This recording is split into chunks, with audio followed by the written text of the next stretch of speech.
അവർ രാവിലെ എഴുന്നേൽക്കുന്ന സമയത്ത് കാലൊന്ന് നിലത്ത് വെക്കുന്ന സമയത്ത് ഭയങ്കര ബുദ്ധിമുട്ട്, അതായത് വേദനയായിട്ടും കാലിനടിയിൽ ചുട്ടുപുകച്ചിലൊക്കെ ആയിട്ട് ഒരുപാട് ബുദ്ധിമുട്ട് പറയാറുണ്ട്. ഇപ്പം ബേക്കറിയിലുള്ള ബണ്ണായിക്കോട്ടെ, ബ്രെഡ് ആയിക്കോട്ടെ, അല്ലെങ്കിൽ ബിസ്ക്കറ്റ്സുകൾ ആയിക്കോട്ടെ, ഈ ഹൈ ഫ്രക്ടോസ് കോൺസിറപ്സ് വരുന്ന ബേക്കറി ഐറ്റംസ് അല്ലെങ്കിൽ കാർബണേറ്റഡ് ഡ്രിങ്ക്സുകൾ, കോള, പെപ്സി, ഈ ജ്യൂസസുകൾ ഒക്കെ ഒരുപാട് കഴിക്കുന്നുണ്ടെങ്കിൽ യൂറിക് ആസിഡിന്റെ പ്രശ്നം വരാം. കാരണം നൈറ്റ് ടൈമിൽ നമ്മൾ കൂടുതലും റെസ്റ്റ് കൊടുക്കുന്നതാണ്. അപ്പം നിങ്ങൾക്ക് കൂടുതലായിട്ട് ഭക്ഷണം കഴിച്ചില്ലെങ്കിലും വലിയ ക്ഷീണമോ കാര്യങ്ങളോ ഒന്നും വരുന്നില്ല. ഒരു 13 മുതൽ 16 മണിക്കൂറോളം നിങ്ങൾ എന്ത് ചെയ്യുക, ഫാസ്റ്റിംഗ് കൊടുക്കുക. നമസ്കാരം, ഞാൻ ഡോക്ടർ ഭാഗ്യ, Q1B ഹെൽത്ത് കെയറിലെ ആയുർവേദ ഡോക്ടറാണ്. ഇപ്പം പൊതുവെ സ്ത്രീകൾ കംപ്ലൈന്റ് പറയുന്ന ഒരു കാര്യമാണ്, അവർ രാവിലെ എഴുന്നേൽക്കുന്ന സമയത്ത് കാലൊന്ന് നിലത്ത് വെക്കുന്ന സമയത്ത് ഭയങ്കര ബുദ്ധിമുട്ട്, അതായത് വേദനയായിട്ടും കാലിനടിയിൽ ചുട്ടുപുകച്ചിലൊക്കെ ആയിട്ട് ഒരുപാട് ബുദ്ധിമുട്ട് പറയാറുണ്ട്. കൂടുതലും സ്ത്രീകളാണ് പറയുന്നതെങ്കിലും ഇത് പുരുഷന്മാരിലും കണ്ടുവരുന്നുണ്ട്. അവർ ജോലിയൊക്കെ കഴിഞ്ഞ് രാത്രി ഒന്ന് കിടക്കാൻ നേരത്ത് കാലിനടിയിൽ വരുന്ന വേദനയൊക്കെ പല കാരണങ്ങൾ കൊണ്ട് ഈ ഒരു വേദനയും പുകച്ചിലൊക്കെ അനുഭവപ്പെടാം. അതിപ്പോൾ വിറ്റാമിൻ ഡിയുടെ കുറവ് അല്ലെങ്കിൽ B12 കുറവ്, നിങ്ങൾക്ക് വെരിക്കോസ് വെയിൻ ഉണ്ടെങ്കിൽ അങ്ങനെ പല കാരണങ്ങൾ കൊണ്ട് വരാം. അതുപോലെ തന്നെ ഉള്ളൊരു റീസൺ ആണ് എന്ത്, യൂറിക് ആസിഡ് നിങ്ങളുടെ രക്തത്തിൽ കൂടുതലായിട്ട് കണ്ടുവരുന്നത്. ഇപ്പം നമുക്കറിയാം യൂറിക് ആസിഡ് എന്ന് പറയുന്നത് നോർമലി ഒരു ആന്റി ഓക്സിഡന്റ് ആയിട്ടാണ് ബോഡിയിൽ ആക്ട് ചെയ്യുന്നത്.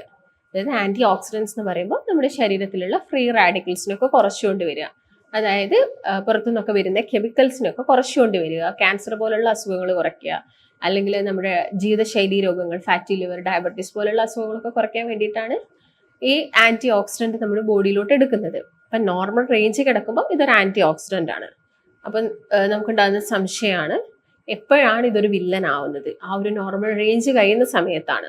ഇപ്പൊ പുരുഷന്മാരെയൊക്കെ വെച്ച് നോക്കുകയാണെങ്കിൽ ഒരു 3.5 മുതൽ ഒരു 7.3 വരെയാണ് നോർമൽ റേഞ്ച്. സ്ത്രീകളുടെ കേസ് നോക്കുകയാണെങ്കിൽ 2.6 ടു 6.2 ആണ്. അപ്പൊ ഞാൻ നേരത്തെ പറഞ്ഞ കംപ്ലൈൻറ്റ്സ് ഒക്കെ ആയിട്ട് നമുക്ക് ആരെങ്കിലും ഉണ്ടെങ്കിൽ നിങ്ങൾ എന്ത് ചെയ്യുക, ജസ്റ്റ് ഒക്കെ ഒന്ന് ബ്ലഡ് ടെസ്റ്റ് ചെയ്യുക. അപ്പം വിറ്റാമിൻ ഡി കുറവുകൊണ്ടാണെങ്കിൽ നിങ്ങൾ വൈറ്റമിൻ ഡി ടെസ്റ്റ് ഡയറക്റ്റ് ആയിട്ട് പോയി ചെയ്യേണ്ട ആവശ്യകതയൊന്നുമില്ല. നിങ്ങൾ ആ ഒരു 10 മണിക്ക് ശേഷമുള്ള അല്ലെങ്കിൽ 11 മണിക്ക് ശേഷമുള്ള എന്ത് ചെയ്യുക, വെയിലും കാര്യങ്ങളൊക്കെ ഒന്ന് കൊള്ളുക. 11 മുതൽ 2 വരെയാണ് ഈ വിറ്റാമിൻ ഡി കൂടുതലായിട്ടുള്ള സൂര്യപ്രകാശം നമുക്ക് കിട്ടുന്നത്. അത് മാക്സിമം കൊള്ളുക, അങ്ങനെയുള്ള ഭക്ഷണങ്ങൾ എടുക്കുക. അതുപോലെ തന്നെ വിറ്റാമിൻ B12 കുറവൊക്കെ ആണെങ്കിലും നിങ്ങൾ ഷെൽഫിഷ് കുറച്ച് കൂടുതലായിട്ട് എടുക്കുക. കരള്, മത്സ്യമാംസത്തിൻ്റെ ഒക്കെ കരളുകൾ കൂടുതലായിട്ട് കഴിക്കുക. പാല്, മുട്ട, അതുപോലെ തന്നെ പാലിൻ്റെ ഉൽപ്പന്നങ്ങൾ, തൈര്, മോര്, യോഗട്ട്, ചീസ്, ഇതൊക്കെ നമ്മൾ ഭക്ഷണത്തിൽ മാക്സിമം ഇൻക്ലൂഡ് ചെയ്യാൻ വേണ്ടിയിട്ട് ശ്രദ്ധിക്കുക. അതുപോലെ തന്നെ വെരിക്കോസ് വെയിൻ പോലുള്ള പ്രശ്നങ്ങളൊക്കെ ആണെങ്കിൽ നിങ്ങൾ ചെക്ക് ചെയ്യുക, നിങ്ങൾക്ക് ഞരമ്പുകളോ കാര്യങ്ങളോ തടിച്ചിരിക്കുന്നുണ്ടോ. അങ്ങനെ പ്രത്യേകം എല്ലാ വെരിക്കോസിറ്റിയിലും ഇങ്ങനെ വേദന, അതായത് പുറത്തോട്ട് ഞരമ്പ് തടിച്ച് കാണണമെന്നൊന്നുമില്ല. ഇപ്പം ഇന്റേണൽ വെരിക്കോസിറ്റി ഉണ്ട്, എക്സ്റ്റേണലും ഉണ്ട്. ഇന്റേണൽ വെരിക്കോസിറ്റി ഒക്കെ ആവണമെന്നുണ്ടെങ്കിൽ അത് നമ്മളൊരു ഡോപ്ലർ സ്റ്റഡിയിലൂടെയൊക്കെയാണ് മനസ്സിലാക്കുന്നത്. കാര്യങ്ങളൊക്കെ വഴി നമുക്ക് എന്ത് കാരണം കൊണ്ടാണെന്ന്. അതുപോലെ തന്നെ നിങ്ങൾ ചെക്ക് ചെയ്യുന്നത് യൂറിക് ആസിഡ്. കാരണം മുൻപത്തെ കേസൊക്കെ നോക്കുകയാണെങ്കിൽ ആദ്യമൊക്കെ നമ്മൾ കൊളസ്ട്രോളും ബ്ലഡ് ഷുഗറും ഒക്കെ ഒരു 3 മന്ത് കൂടുന്ന സമയത്ത് എല്ലാവരും റൊട്ടീനായിട്ട് ചെയ്യുന്ന ചെക്കപ്പുകളായിരുന്നു. അത്ര തന്നെ ഇമ്പോർട്ടൻസ് കൊടുത്തിട്ട് ഇപ്പം നമ്മൾ എന്ത് നോക്കുന്നുണ്ട്, യൂറിക് ആസിഡ് നോക്കുന്നുണ്ട്. കാരണം മാറിയൊരു ജീവിതശൈലി മൂലം യൂറിക് ആസിഡിന്റെ പ്രശ്നങ്ങളൊക്കെ ഒരുപാട് ആളുകളിൽ കണ്ടുവരുന്നുണ്ട്. അപ്പോൾ എന്താണ് യൂറിക് ആസിഡ്, നമുക്ക് ആ ഒരു ടോപ്പിക്കിലോട്ട് പോവാം. യൂറിക് ആസിഡ് എന്ന് പറയുന്നത് നിങ്ങൾ കഴിക്കുന്ന ഭക്ഷണത്തിൽ നമ്മൾ കാർബ്സ് കഴിക്കുന്നുണ്ട്, പ്രോട്ടീൻസ് കഴിക്കുന്നുണ്ട്, ഫാറ്റ്സ് കഴിക്കുന്നുണ്ട്. നമ്മൾ കഴിക്കുന്ന ഭക്ഷണത്തിലെ പ്രോട്ടീൻസിൽ പ്രത്യേക തരം ഒരു പ്രോട്ടീൻ ഉണ്ട്, പ്യൂരിൻ പ്രോട്ടീൻസ്, പിരമിഡിൻസ് എന്നൊക്കെ പറഞ്ഞിട്ട്. അതിൽ പ്യൂരിൻ എന്ന് പറയുന്നത് ഒരു അമിനോ ആസിഡ് ആണ്. അതിന് വരുന്ന രാസപ്രവർത്തനം സംഭവിച്ചിട്ടുണ്ടാവുന്ന ഒരു ഘടകമാണ്, മെറ്റബോളിക് വേസ്റ്റ് പ്രൊഡക്റ്റ് ആണ് എന്ത്, ശരിക്കും യൂറിക് ആസിഡ് എന്ന് പറയുന്നത്. അപ്പോൾ നോർമൽ റേഞ്ചിലാണെങ്കിൽ നമ്മളെ ബോഡിയിലൊന്നും അത് വലിയ പ്രശ്നക്കാരനല്ല. അത് റേഞ്ച് കൂടുന്ന സമയത്താണ് ആ ഒരു പ്രശ്നം ഉണ്ടാക്കുന്നത്. നോർമലി ഈ യൂറിക് ആസിഡ് നമ്മുടെ രക്തത്തിലോട്ട് വന്നിട്ട് അത് കിഡ്നി വഴി മൂത്രത്തിലൂടെയാണ് പോകുന്നത്.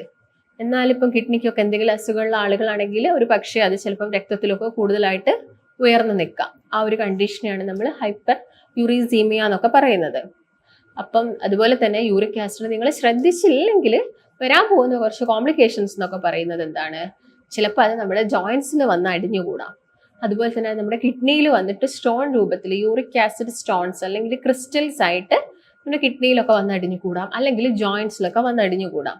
അതായത് ചില പേഷ്യൻസ് നമ്മുടെ ക്ലിനിക്കിൽ വരുമ്പോൾ കാണുന്നൊരു കാര്യമാണ്, അവർ ഈ യൂറിക് ആസിഡിന് വലിയ അത്രയൊരു ഇമ്പോർട്ടൻസ് കൊടുക്കാത്തത് കൊണ്ട് തന്നെ അതിന്റെ കുറച്ച് കോംപ്ലിക്കേഷൻ ആയിട്ട് ഈ തള്ളവിരലിന്റെ കാലിന്റെ തള്ളവിരലിന്റെ ഭാഗത്തൊക്കെ ചെറിയൊരു ഡിഫോമിറ്റി അല്ലെങ്കിൽ ചെറിയൊരു നൊഡ്യൂൾ ഫോർമേഷൻ ഒക്കെ, അതെന്ന് പറയുന്നത് യൂറിക് ആസിഡ് ഒരു പരിധിയിൽ കൂടുന്ന സമയത്താണ്.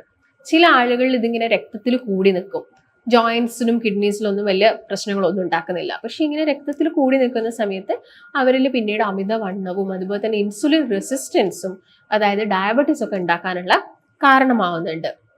അപ്പൊ ഞാൻ നേരത്തെ പറഞ്ഞ പോലെ തന്നെ എല്ലാ പ്രോട്ടീൻസും യൂറിക് ആസിഡിന്റെ പ്രശ്നങ്ങൾ ഉണ്ടാക്കുന്നില്ല.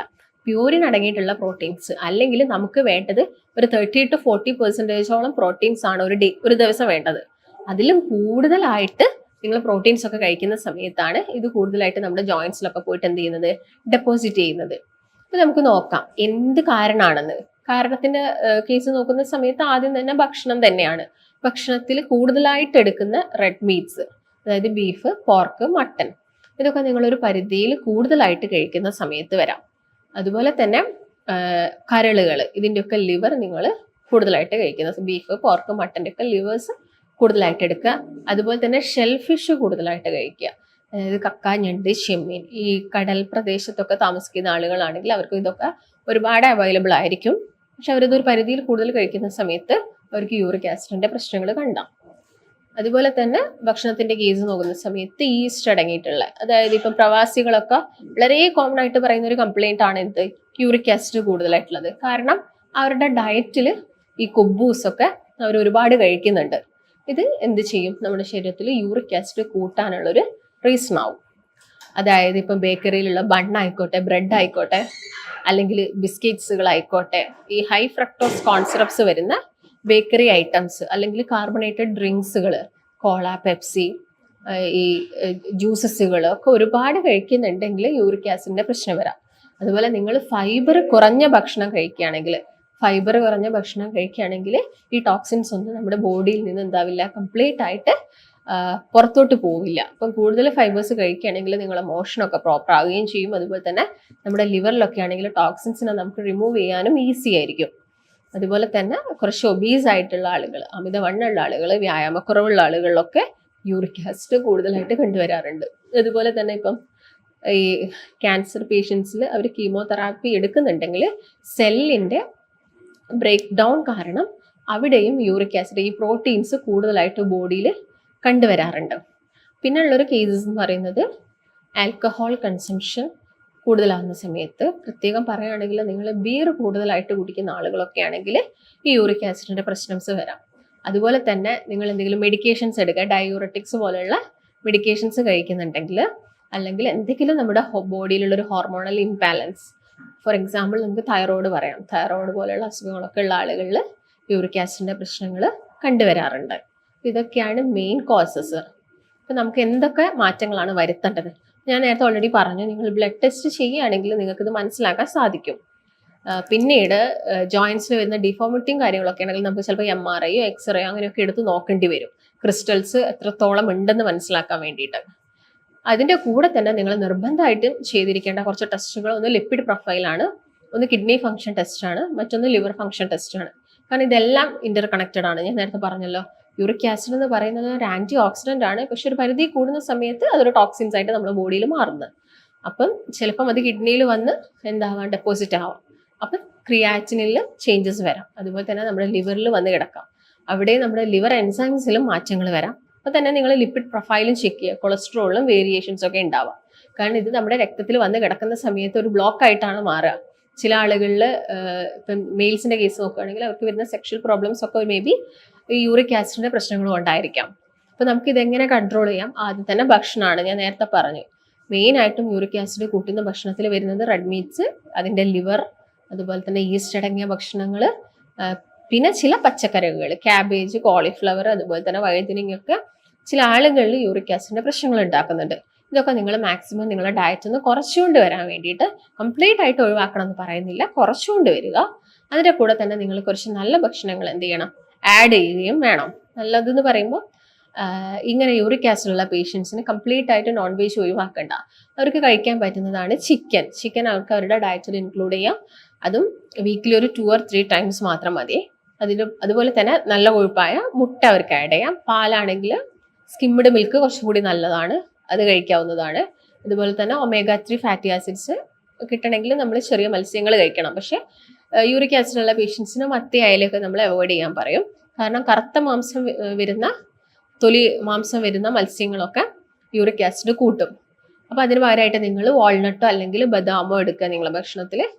അതുപോലെ തന്നെ വൈറ്റമിൻ സി റിച്ച് ആയിട്ടുള്ള ഫ്രൂട്ട്സുകൾ കഴിക്കുക. പ്രത്യേകം പറയുന്നത് ചെറിയാണ്. നമ്മൾ കടയിൽ ബേക്കറിയിൽ മധുരത്തിലിട്ട് വെച്ച ചെറിയല്ല, അല്ലാതെ റൗണ്ട് ആയിട്ടുള്ള ചെറിയ ഫ്രൂട്ട്സ് നമ്മുടെ ഭക്ഷണത്തിൽ ഇൻക്ലൂഡ് ചെയ്യാൻ വേണ്ടി ശ്രദ്ധിക്കുക. ഓറഞ്ച്, മുസമ്പിയൊക്കെ ഇതൊന്നും ജ്യൂസ് അടിച്ച് കുടിക്കാതെ നോക്കുക. മാക്സിമം എന്ത് ചെയ്യുക, കട്ട് ചെയ്തിട്ട് ഫ്രഷ് ആയിട്ട് അങ്ങനെ തന്നെ കഴിക്കുക. അങ്ങനെയാണെങ്കിൽ ആ ഒരു ഫൈബേഴ്സ് നമ്മുടെ ബോഡിയിൽ മാക്സിമം എന്ത് ചെയ്യും, എബ്സോർബ് ആവും. ഇതിൻ്റെ കൂടെ തന്നെ നിങ്ങൾ പ്രോബയോട്ടിക്സ് നിങ്ങളുടെ ഭക്ഷണത്തിൽ ഇൻക്ലൂഡ് ചെയ്യുക. കാരണം യൂറിക് ആസിഡ് കൂടുന്ന സമയത്ത് എല്ലാ ജോയിൻസിനും ഒരു ഇൻഫ്ലമേഷനാണ് ക്രിയേറ്റ് ചെയ്യുന്നത്. അപ്പോൾ ഈ ഒരു ഇൻഫ്ലമേഷൻ കുറയ്ക്കാൻ വേണ്ടിയിട്ട് നമ്മൾ പ്രോബയോട്ടിക്സ് ഇൻക്ലൂഡ് ചെയ്യുകയാണെങ്കിൽ നമ്മുടെ ശരീരത്തിൽ വരുന്ന ഇൻഫ്ലമേഷൻസും കാര്യങ്ങളൊക്കെ ഇത് കുറയ്ക്കും. അതുപോലെ തന്നെ അതായത് നീർക്കെട്ട് കുറയ്ക്കാൻ വേണ്ടി സഹായിക്കും. ഇതിൻ്റെ കൂടെ തന്നെ നിങ്ങൾക്ക് ഫോളോ ചെയ്യാൻ പറ്റുന്ന ഒരു കാര്യമാണ് ഇന്റർമീഡിയന്റ് ഫാസ്റ്റിംഗ്. ഇന്റർമീഡിയന്റ് ഫാസ്റ്റിംഗ് എന്തിനാണ് എടുക്കാൻ പറയുന്നത് ഡോക്ടേഴ്സൊക്കെ? നമ്മുടെ ശരീരത്തിൽ അമിതമായിട്ട് വരുന്ന കൊഴുപ്പും കാര്യങ്ങളൊക്കെ നമുക്ക് ഒഴിവാക്കാൻ പറ്റുന്ന ഒരു നല്ല ബെസ്റ്റ് മെത്തേഡാണ്. കാരണം നമ്മൾ കംപ്ലീറ്റ് ആയിട്ട് ഭക്ഷണം അവോയ്ഡ് ചെയ്യുന്നില്ല. അവിടെ നമ്മൾ ഇത്രയും ഒരു ഡ്യൂറേഷൻ നമ്മൾ ഭക്ഷണം കഴിക്കാതിരിക്കുന്നു. മാക്സിമം നമ്മളത് നൈറ്റ് ടൈം ആയിരിക്കും. കാരണം നൈറ്റ് ടൈമിൽ നമ്മൾ കൂടുതലും റെസ്റ്റ് കൊടുക്കുന്നതാണ്. അപ്പം നിങ്ങൾക്ക് കൂടുതലായിട്ട് ഭക്ഷണം കഴിച്ചില്ലെങ്കിലും വലിയ ക്ഷീണമോ കാര്യങ്ങളോ ഒന്നും വരുന്നില്ല. ഒരു 13 മുതൽ 16 മണിക്കൂറോളം നിങ്ങൾ എന്ത് ചെയ്യുക, ഫാസ്റ്റിംഗ് കൊടുക്കുക. അതാണ് ഇന്റർമീഡിയന്റ് ഫാസ്റ്റിംഗ് കൊണ്ട് ഉദ്ദേശിക്കുന്നത്. വൈകുന്നേര സമയങ്ങളിൽ ഒരു 5 മണിക്കൊക്കെ ബ്രേക്ക്, രാത്രിത്തെ ഡിന്നർ നിങ്ങൾ കഴിക്കുകയാണെങ്കിൽ നെക്സ്റ്റ് ഡേ മോർണിംഗ് ഒരു 9 ഒക്കെ ആകുന്ന സമയത്ത് മാത്രം എന്ത് ചെയ്യുക, ബ്രേക്ക്ഫാസ്റ്റ് കഴിക്കുക. ഇതിൻ്റെ കൂടെ തന്നെ നിങ്ങൾക്ക് എടുക്കാൻ പറ്റുന്ന ഒരു ഡയറ്റിംഗ് ആണ് അല്ലെങ്കിൽ ഫാസ്റ്റിംഗ് ആണ് എന്ത് വാട്ടർ ഫാസ്റ്റിംഗ് എന്ന് പറയുന്നത്. അതായത് ഒരു 21 ഡേയ്സ് കൂടുമ്പോൾ നിങ്ങൾ ഇന്റർമീഡിയന്റ് ഫാസ്റ്റിംഗ് ഡെയിലി ഫോളോ ചെയ്യുക. അതിൻ്റെ കൂടെ തന്നെ നിങ്ങൾക്ക് വാട്ടർ ഫാസ്റ്റിംഗ് എടുക്കാം. വാട്ടർ ഫാസ്റ്റിംഗ് എന്ന് പറയുമ്പോൾ ഒരു 21 ഡേയ്സ് കൂടുന്ന സമയത്ത് ഒരു ദിവസം നിങ്ങൾ വെള്ളം മാത്രം കുടിച്ചുകൊണ്ടുള്ള ഫാസ്റ്റിംഗ്. അതെന്ന് പറയുന്ന സമയത്ത് ഓട്ടോഫേജിക് പ്രോസസ്സ് ഒക്കെ കുറച്ചും കൂടി ഈസി ആക്കും. അതായത് പഴയ കോശങ്ങളൊക്കെ നശിപ്പിച്ചിട്ട് പുതിയ കോശങ്ങളുടെ ഗ്രോത്ത് അവിടെ ഉണ്ടാവും. അപ്പോൾ ഇങ്ങനെയുള്ള കാര്യങ്ങളൊക്കെ നിങ്ങൾ യൂറിക് ആസിഡ് ഉള്ള പേഷ്യൻസ് ഫോളോ ചെയ്യാൻ വേണ്ടിയിട്ട് ശ്രദ്ധിക്കുക. അതുപോലെ പച്ചക്കറികളും പഴവർഗ്ഗങ്ങളൊക്കെ നന്നായിട്ട് കഴിക്കുക. പച്ചക്കറികളുടെ കേസ് നോക്കുകയാണെങ്കിൽ നിങ്ങൾ നന്നായിട്ട് വേവിച്ചിട്ട് മാത്രം കഴിക്കാൻ വേണ്ടി നോക്കുക. അതുപോലെ തന്നെ നട്ട്സ് ഒക്കെ കഴിക്കുമ്പോൾ ഉപ്പില്ലാത്ത നട്ട്സ് കഴിക്കുക. അതിൻ്റെ കൂടെ തന്നെ നിങ്ങൾ തേങ്ങ ചിരകിയതൊക്കെ നിങ്ങളെ ഭക്ഷണത്തിൽ മാക്സിമം ഇൻക്ലൂഡ് ചെയ്യാൻ വേണ്ടിയിട്ട് ശ്രദ്ധിക്കുക. ഇതിൻ്റെ കൂടെ തന്നെ നിങ്ങൾ എന്ത് ചെയ്യുക, ഇതിൻ്റെ കൂടെ തന്നെ നിങ്ങൾ ഡെയിലി ഒരു എക്സസൈസ് ഫോളോ ചെയ്യുക. പക്ഷെ നിങ്ങൾക്ക് നല്ല പെയിൻഫുൾ കണ്ടീഷനാണ്, നല്ല സ്വെല്ലിങ്, ആ ഒരു ഭാഗത്ത് നല്ല നീർക്കെട്ടുണ്ട് അല്ലെങ്കിൽ റെഡ്നെസ് ഉണ്ട്, അങ്ങനെയൊക്കെ ആണെങ്കിൽ നിങ്ങൾ ഒരു വ്യായാമം ചെയ്യാതിരിക്കുന്നതായിരിക്കും നല്ലത്. പക്ഷേ നിങ്ങൾക്ക് വലിയ ബുദ്ധിമുട്ടുകളൊന്നുമില്ല, പക്ഷേ രക്തത്തിൽ ഇങ്ങനെ യൂറിക് ആസിഡ് കൂടുതലായിട്ട് കിടക്കുന്നുണ്ടെങ്കിൽ നിങ്ങൾ മാക്സിമം എന്ത് ചെയ്യുക, ഡയറ്റും കാര്യങ്ങളും എടുക്കുക. പക്ഷേ നിങ്ങൾക്ക് എന്തെങ്കിലും ബുദ്ധിമുട്ടുണ്ടെങ്കിൽ നിങ്ങൾ മെഡിക്കേഷൻസ് കഴിക്കേണ്ടി വരും. ഇല്ലെങ്കിൽ പിന്നീട് അത് ചില പ്രശ്നങ്ങളും കാര്യങ്ങളും കിഡ്നി സ്റ്റോൺ പോലുള്ള പ്രശ്നങ്ങളൊക്കെ ഉണ്ടാക്കാനുള്ള ചാൻസസ് ഉണ്ട്. അപ്പം മെയിനായിട്ട് നിങ്ങൾ ശ്രദ്ധിക്കേണ്ടത് ഇത്രയും കാര്യങ്ങളാണ്. അപ്പോൾ നിങ്ങൾക്ക് എന്തെങ്കിലും സംശയങ്ങളോ കാര്യങ്ങളോ ഉണ്ടെങ്കിൽ താഴെ കാണുന്ന നമ്പറുമായിട്ട് ബന്ധപ്പെടുക. നമുക്ക് മറ്റൊരു നല്ല ഹെൽത്ത് ടോപ്പിക്കുമായിട്ട് വീണ്ടും കാണാം. നന്ദി.